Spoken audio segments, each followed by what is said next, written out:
Listen up. We are back with another episode of the Construction Mentor Podcast. My name is Ike. I am your host. You can always follow me on TikTok, Instagram, YouTube at the Construction Mentor. You could probably just type in Construction Mentor Podcast. I'm going to pop up. You're going to see a yellow splat with two heads on it, some gears, and the words Construction Mentor Podcast. What are we here to do? We're here to promote the construction industry. Number one, first and foremost, whether you go to college, whether you don't go in college, it is the best opportunity for an affluent lifestyle for you. Whatever you put in, you will get a linear return. And it could even be an exponential return if you put in place some of the tools that we talk about on this podcast. The second reason that we're here for this podcast is to help people in their career. We want them to take it to whatever height they want to go to, whatever the potential that they want to fulfill or dream they have for themselves. We want to make sure that this is a platform, that this is a tool and a resource to enhance people's career. So I'm going solo today, and I want to talk about a specific thing that takes a little bit of skill and a little bit of comfort and a little bit of confidence to get in the construction industry, right? That is how to tell when people are lying to you. Now, in an ideal scenario, that would never happen, right? But especially when you're young, or especially when you're in a new position, or you're trying to be a good leader and you're trying to give people the benefit of the doubt, like, we don't want to be negative, and we really want to make sure that we're not being accusatory to people, right? And we're not being that guy. Nobody wants to be that guy, because nobody wants to work with that guy. You want to treat people the way that you want to be treated, and nobody wants to be treated like they're a liar. But when you're young or you're new to your job, you're coming out of college or you're coming out of the field, and you're getting that first office job as an assistant project manager or a project manager, there can be a lot of angst, a lot of anxiety, and a lot of impulse to just trust people. Now, that's not always the case. You shouldn't always trust people. Ronald Reagan always said trust, but verify, right? Which means, okay, take their word for it, but make sure you challenge them, and then physically make sure that you actually go and confirm whatever they told you is the truth, told you is going to happen or needs to happen, does happen. So what we're going to talk about are seven ways to tell when a subcontractor is lying to you. And then we're going to talk about what you should do about it. Now, why would a subcontractor lie to you? When would they even have the opportunity to lie to you?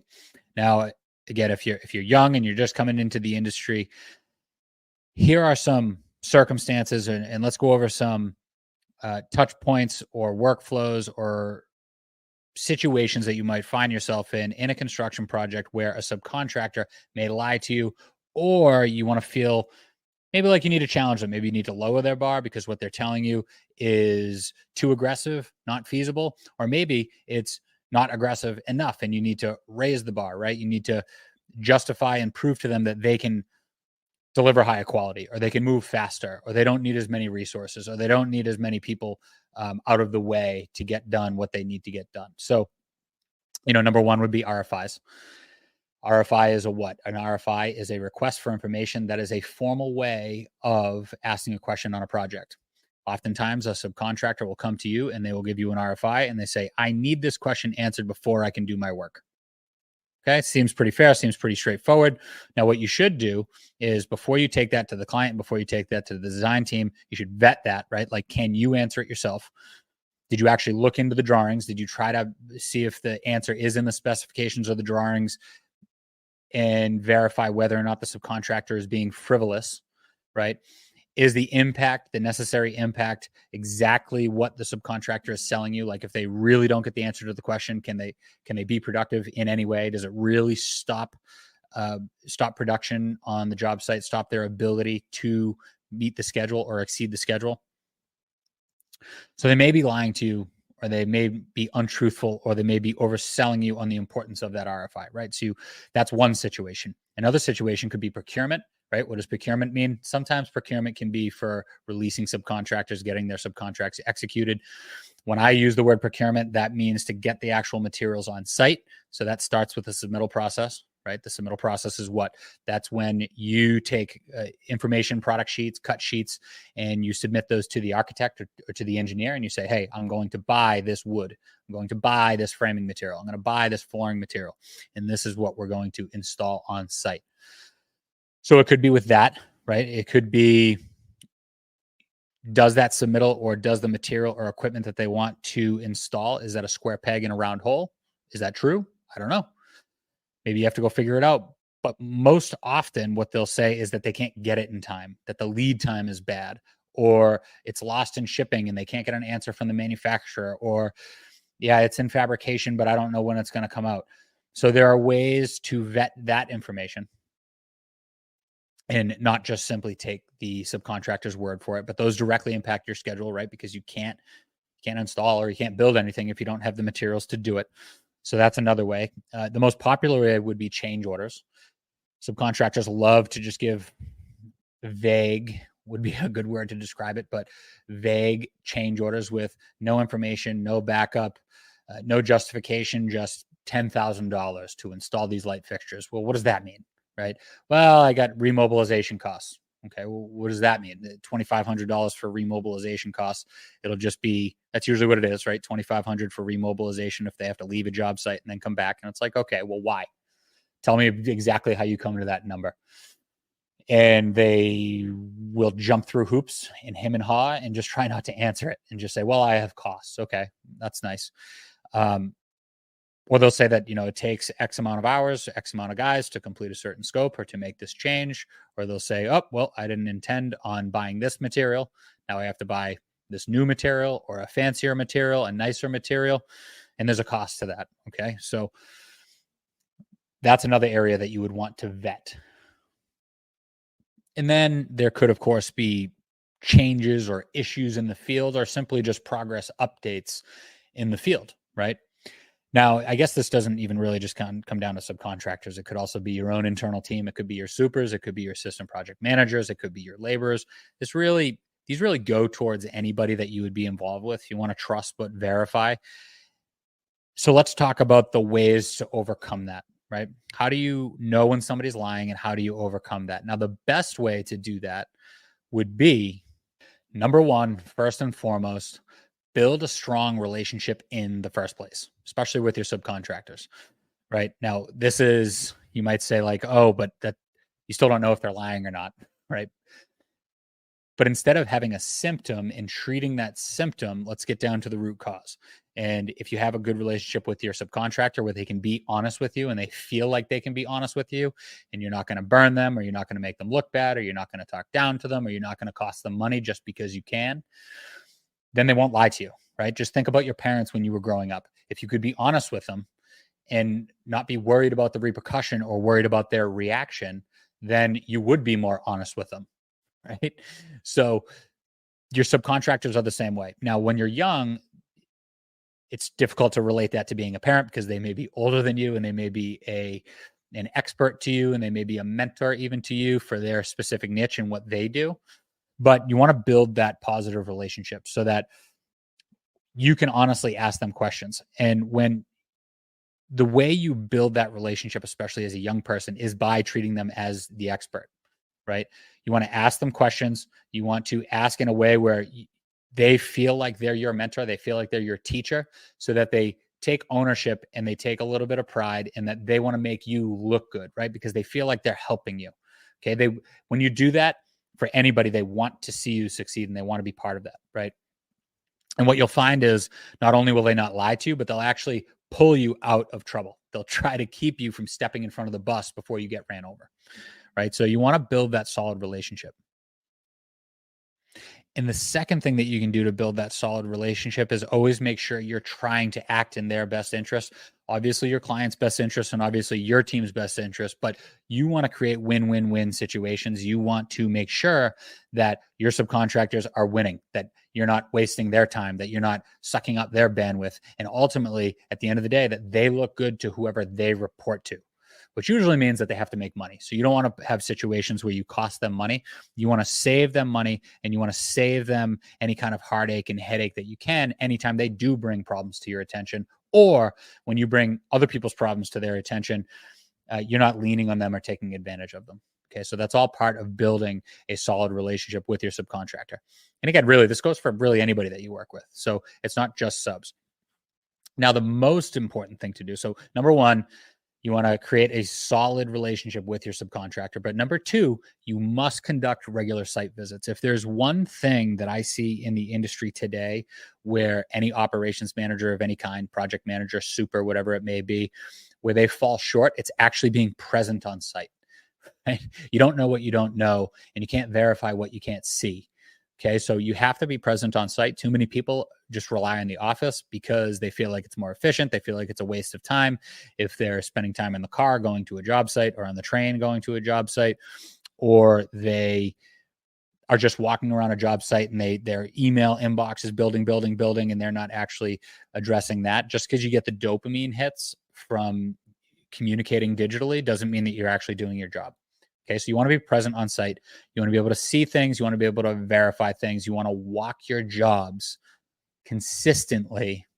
You want to take notes, and you want to be able to vet some of these things live, right? So if an electrician has an issue, you want to be in the field. You want to look up at the ceiling, and you want to see the light fixtures.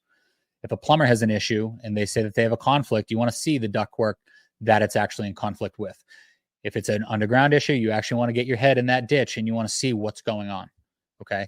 So always conduct regular site visits. You have to have a presence on your site. Get your butt away from your desk and walk the job site. Even if you're in a field office or a job site trailer, I guarantee you right now, if you go to your supers or if you go to any of the subcontractors, one of the biggest complaints that they have, or one of the biggest jokes that they'll make, is how often the young people, the APMs and the project managers, are tied to a desk. They don't walk the beat. You got to walk the beat, okay? Again, you don't know what you don't know, and you can't verify what you can't see. So number one, you want to build a solid relationship. And then number two, you want to walk the beat. You have to be on the job site. You have to be walking everything.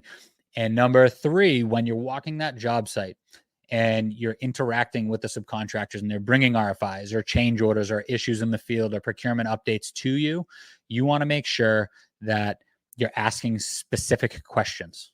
Now, I already questions in setting up a conducive relationship or the perception that they are a mentor to you or that you respect them as an expert. But you have to ask specific questions. Now, where do your questions come from? First of all, they should come from your gut. Right? If something doesn't seem right to you, or it doesn't seem like it would be something that you would accept in your house, like, does that flooring look right? Does the paint on the wall look right? I wouldn't want that in my house. I wouldn't accept that if somebody installed that in my house. Then you need to ask specific questions. You need to challenge them. Why does this look like this? Is there a reason that the floor is out of level over here? Is there a reason that the light fixture can't be installed underneath that plumbing pipe? Whatever it may be. Now, you want to ask specific questions because when you ask specific questions, you get specific answers, right? And what you want to do is you don't want to play dumb, but you still want to come at it like you're trying to understand and educate yourself. And usually what I do is I try to say, listen, I need to fully understand. I trust you. I understand that there's a problem, but talk to me like I'm stupid. I need to be able to communicate this to my boss. I need to be able to communicate this to the client. I need to be able to communicate this to the design team. So if I don't know this inside and out, I can't communicate it. And if it doesn't meet your expectations, or it doesn't seem right, or it doesn't seem like you would accept it in your house, then you need to keep asking questions and boil it down to common sense to get the specifics until you're comfortable communicating that to somebody else. Now, with experience and with time, you're going to be able to predict the objections that people are going to have when you go to turn and take that information to other people. But just because you're young or new in your position doesn't mean that you're stupid, right? Trust your gut and ask specific questions and make sure you seek specific answers. If they are being untruthful to you, they'll get fidgety. The truth will come out. Eventually, if you keep asking questions, it's like shining a light over here, shining a light over there, and eventually it shines on the truth. So you want to make sure that you keep asking questions. And if they are lying to you, or they're being disingenuous, or they are prioritizing some other project or some other initiative or something like that, the truth will come out. Okay. So you want to make sure that you're always asking questions. Ask specific questions to get specific answers. Now, number four. So number one was what? Build a solid relationship. Number two was walk the beat. Number three was ask specific questions. Number four is you want to read the verbal cues. Okay. If you go back to how do we communicate? Only 7% of how we communicate is in what we say. Okay. So that's why communicating via text message and via email kind of sucks, because that's only 7% of communication. 38% of communication is tone, and 55% of communication is body language. So is somebody's tick or somebody being fidgety or their body language enough to convict somebody of lying to you? No, it's not. But it means something. Okay. So you should pay attention to it. And again, you should take that verbal communication, the way that your body's taking that in, maybe acknowledge the bias, but acknowledge that red flag. Okay.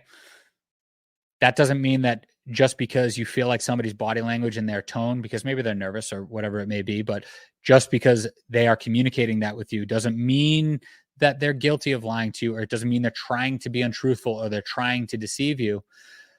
But it could be an indication of uncertainty. Maybe they didn't look into everything that they should have. Maybe they are unsure of how to do something. Maybe they just haven't ran into it before, and they lack a little bit of confidence in the situation, and they need your leadership to get over it. Right. So number 4, read somebody's body language and verbal cues. Make sure you acknowledge those red flags and use those as indicators to then take it elsewhere. Use those as indicators to ask more questions. Use that as an indicator to go walk a job site. If somebody seems uncertain to you on the phone and they can't answer the questions, okay, I'm going to go look at that in the field.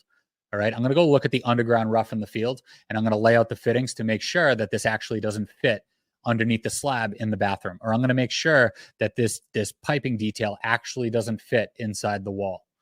I'm going to go make sure that my ceiling height, if I have a ceiling height and they're telling me that the light fixture is too deep and can't fit under a duct, I'm going to go out there with the tape measure and I'm going to go look at it myself.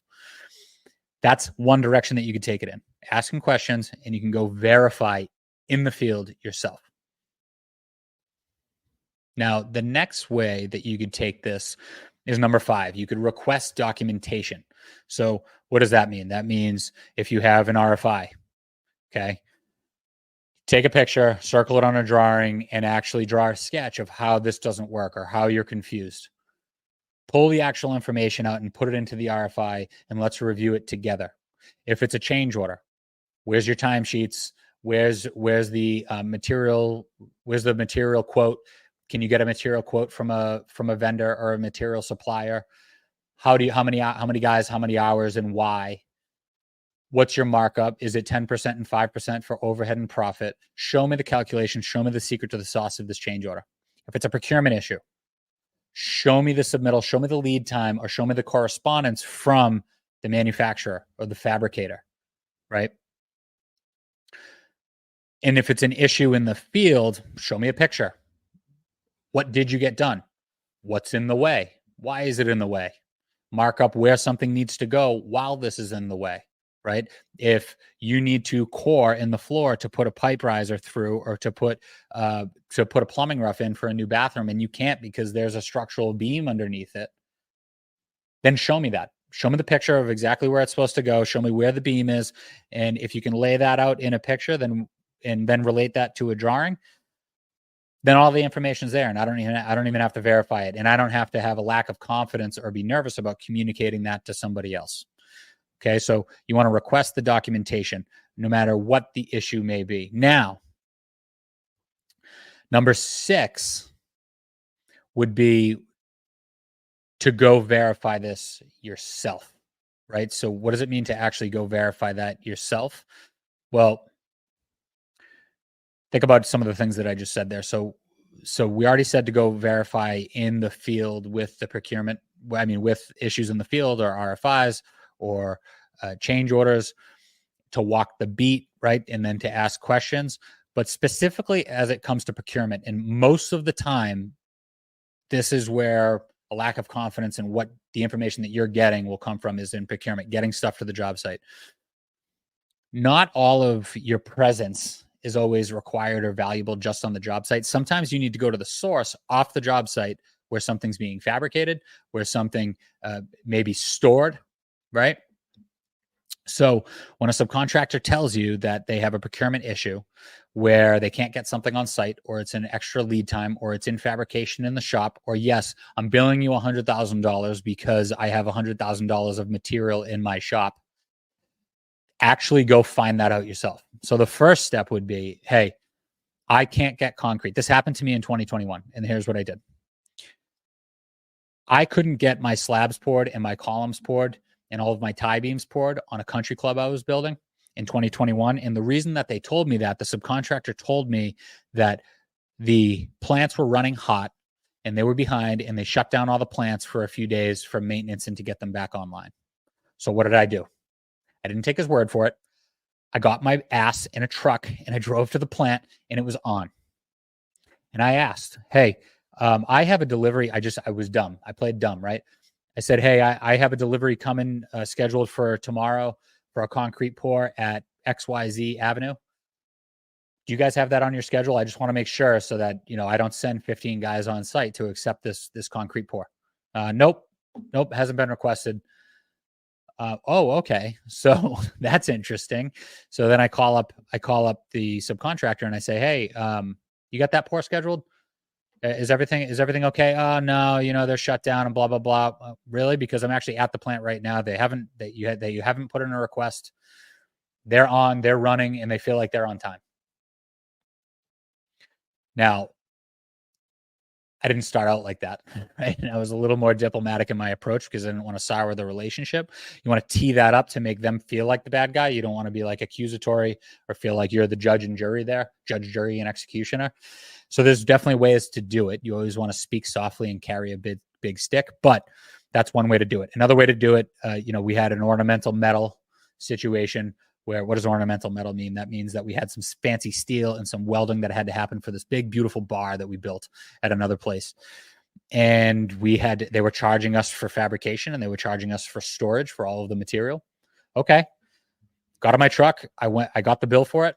Before I submitted it to the client, I went out and I said, hey, I'm here to look at all of the material for XYZ job. Where is it? They walked me right into the shop. Boom. Some of it was on the shelf. They pointed over to the other side of the shop, and it was actually being fabricated on the floor. They were actually welding it and grinding down some of the seams on the welds to make them, nice and pretty. And then it was okay, right? I didn't catch the subcontractor on a lie, but I was able to verify that they were billing me for actual material that they had in their hand and actual work that they were conducting in their shop, yet hadn't shown up on site yet. So that, yeah, they deserve that, right? And then you have to get a certificate of insurance, just in case a hurricane comes or God comes and, squashes the whole factory, that, you're covered for that stuff.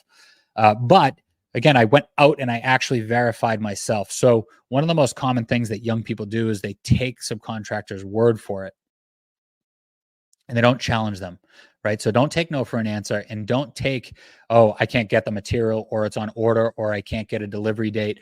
Call the vendor, go to the vendor, go to the shop. Go to the vendor's shop, work your way up the supply chain and ask the questions. If the subcontractor can't give you documentation, get any information you can and go up the supply chain, either on the phone or physically or by email. And don't do it in a way where you're tipping people off like, hey, I'm on a hunt to prove somebody wrong or catch somebody in a lie. You don't want to do that, because that's who pays their bills, right? And you don't want to throw anybody under the bus, but you need to go get the truth, right? Because whether or not your project meets the deadline or is under budget, and a deadline oftentimes directly impacts your budget, that's going to fall on you. If everybody just showed up on time, did the right thing, communicated the right thing, and was truthful, and all the square pegs went in square holes and all the round pegs went in round holes, you wouldn't need a project manager. You wouldn't need an assistant project manager. You wouldn't need estimators, right? You would just send all your prices in and everybody would show up and build the job. You have to be able to vet these things out and take the ball forward to get across the goal line, right? You have to be willing to do whatever it takes. So that's 6, right? So what was it? It was number 1, build a solid relationship. Number 2, walk the beat, get your ass out there. Number 3 was to ask specific questions. Number 4 was observe nonverbal cues. Number 5 was to request documentation. And number 6 was to actually go up the supply chain, figure it out yourself, get the evidence yourself. Now, number 7, the 7th way to vet whether or not a subcontractor is lying for you is to leverage experience of those around you. Okay, this is one of the most important skills that you can learn to be successful in your career, not just in construction, but really anywhere. So let's talk about internally. What can you do? You want to leverage the experience of those around you. You want to look to other project managers. You want to look to your super, right? I've been on plenty of job sites where I'm the project manager or I'm the executive, and I have a superintendent that has been doing this since before I was born, right? So you want to leverage that experience. What do they know? How can you vet what a subcontractor is telling you, or when they're not telling the truth, or when to be skeptical about what somebody's telling you? Supers have they've seen the movie, right? They have a really, really well polished or well developed knack for doing that, right? Well, it comes with a little bit of pessimism, right? They've been screwed before. Like I said, they've seen the movie, so that's why a lot of supers are old and dusty and grumpy, right? You also want to leverage your peers, right? Hey, project manager on other project, right? Call him Bob. Hey, Bob, this subcontractor just told me this. Does that make sense to you? Does it make sense to you that they can't fit this light fixture type in this ceiling? Does that make sense that they can't slope this ramp according to ADA within this given area? Does this make sense to you that they can't fabricate this railing in a certain way? Does it make sense to you that the staircase has to be fabricated in a certain way, or the layout has to be just right to get their weld in there, or they can't install this sink on this millwork because once the sink is in there, the plumber can't turn his wrench? Does that make sense to you? Maybe it does, maybe it doesn't. They also have the same project. Another project manager may have the same subcontractor on another job site, right? So it's like, hey, what's the manpower like on your job site? Can they man your project? Oh, they can't man your project either. Does this subcontractor have a problem? Have they done this? What's their productivity look like on your site? Have you ever seen this foreman before? Is he trustworthy? What's the reputation like? You know what I mean? You want to leverage the experience of what's going on in your other project managers' projects. What has their experience been like with that subcontractor? Are they telling you the same thing about the supply chain on their project? Maybe they have a different subcontractor, but the supply chain, maybe the concrete guy that I mentioned earlier, maybe he was right. Maybe the concrete plant was shut down, and the concrete guy on another project manager's project, different concrete guy, different project, had the same story, and we're both able to confirm that. Yeah, hey, industry's got a problem in this area right now. We can't get concrete. We got a serious problem that we're going to have to deal with company wide. That could be it. And then you could also look to your executives, right? And if you look at your executives, it's what's your experience? Same way you're looking at your supers, same way you're looking at your project managers for other projects. You want to leverage that experience. They became an executive for a reason, right? They didn't just fail their way up. So what do they know? What has their experience been like? Other projects, current projects with that subcontractor, other subcontractors. And if you have an issue that you can't vet with them because the subcontractor is being difficult to deal with, or you have caught them in a lie and you don't know how to handle that, pull in your executive. Call the bench, just like calling a closer in baseball, right? You want to call in an executive, call in a higher up, somebody with a little more clout, a little more juice, a little more experience to help you navigate that situation, and watch how they navigate the situation. Watch how they either play dumb or they'll do the same thing. They'll ask them questions. They'll boil it down to common sense in a different way, but they do it more confidently and with more experience than you have. The experience is what gives them a confidence to have that conversation and to ask those questions, to kind of back them into a corner or to shine the light on the truth, right? So you want to leverage other people's experiences like that. That's internally. Now externally, and I've done this, and this can be quite extreme, and other contractors or subcontractors may not want to do this because they don't want to get involved. And oftentimes, like mechanical subcontractors in a city like Boston, they know each other, they network with each other, they're friends with each other, they go golfing together. In a city like New York, same thing with the electricians. They don't want to burn their competitors, right? There's a sort of a gamesmanship in a level of respect that you have from contractor to contractor that you don't want to make each other look bad, right? It's just not really ethical, but it's all in your approach. And you try to keep it nameless, but I've done this before, especially with HVAC contractors, issues with controls, electricians. You may have issues with, lighting controls or security, right? So there's a lot of ambiguity and a lot of science to that is just not intuitive to people. It's not very black and white, and technology always changes, right? It's always evolving. So it's kind of tough to keep up with. But I have some trusted HVAC controls contractors that I call when I have an issue and I can't seem to troubleshoot something. And there's like this mythical ghost in the air that, oh, this controller won't connect to this box because it's battling another box ran by, a base building or another BAS system or whatever that may be, whatever kind of kooky thing might come up. I've called an HVAC expert that I have, and I'm like, hey, here's my situation. I don't name the sub. I don't name the job. I'm just like, hey, I got this system. Does this make sense to you? And this goes back to that first suggestion, right? You want to have a trusted relationship with your subcontractors, with your vendors. Okay. So it may not just be for that job, but you want to leverage that relationship to vet situations, RFIs, procurement issues, change orders, issues in the field on your job, right? You want to have your ace, and they want to be your expert because they want you to hire them. They might not have got that job, but they want the next one, right? So they want to be that person for you. Just don't put them in a situation, or don't name the name, right? Don't say, oh, well, contractor A, I know you're lying to me because I have this other subcontractor B and he's an expert and he told me that basically you're full of crap. You don't want to do that to anybody. You're going to create a reputation for yourself that then nobody's going to want to be honest with you. Again, that's just all part of making good relationships and then leveraging those relationships. So number 7 would be to leverage people's experience internally and then leverage people's experience externally to get down to the truth. Now, again, a subcontractor very well could be lying to you. A subcontractor also could be overselling the importance of something or underselling the importance of something. It's not necessarily always about lying. Sometimes it's about feasibility. Can you get more out of them? Can they be more productive? Can they get a higher quality? Do they need to tone it back? Hey, stop overcommitting to me. You can't get that many men here. Even if you could, you're not going to be able to get that done. Let's tone it back, right?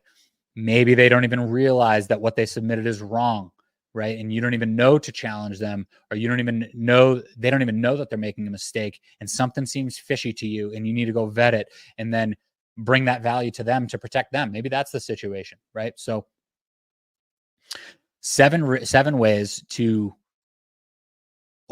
identify and to overcome when a subcontractor is lying to you. You have number 1, develop a good relationship, a strong relationship in the first place. Number 2, get your butt on site, visit the site, walk the site, know the site. You don't know what you don't know, and you can't confirm what you can't see. Number 3, ask specific questions. Always ask specific questions to boil it down to common sense, shine the light on the truth and the value. Number 4, you want to observe nonverbal cues. Remember, 7% is in what you say, 38% is how you say it, and 55% is your actual body language.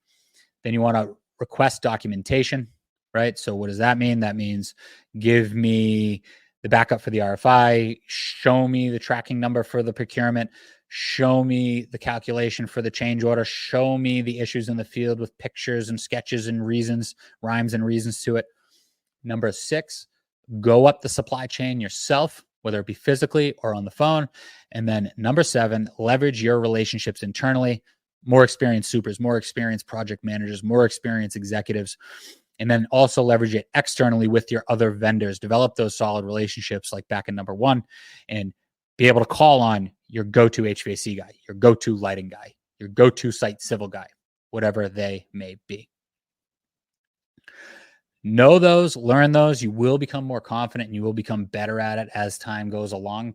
Again, just like that crotchety old super, or maybe some of your executives, they are who they are because they've seen the movie, they've lived it, and they leverage that experience to know when somebody's either not telling them the truth or they're only telling them part of the story, and they smell something bad that they need to then go get to the bottom of because they feel like there's an issue there. And they trust their suspicions. They trust their spidey sense.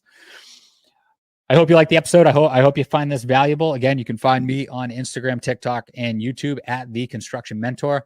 Try to release this every Tuesday at 4:30. If you're still listening, I appreciate you listening. I've been extremely stretched for bandwidth. I have some really cool tools coming out for everybody to leverage to hopefully enhance people's experience coming into the industry and lift them up when they're already in the industry to the next level. So look forward to that coming out. And I appreciate everybody. I love everybody. And I will see everybody next time. Thanks, guys.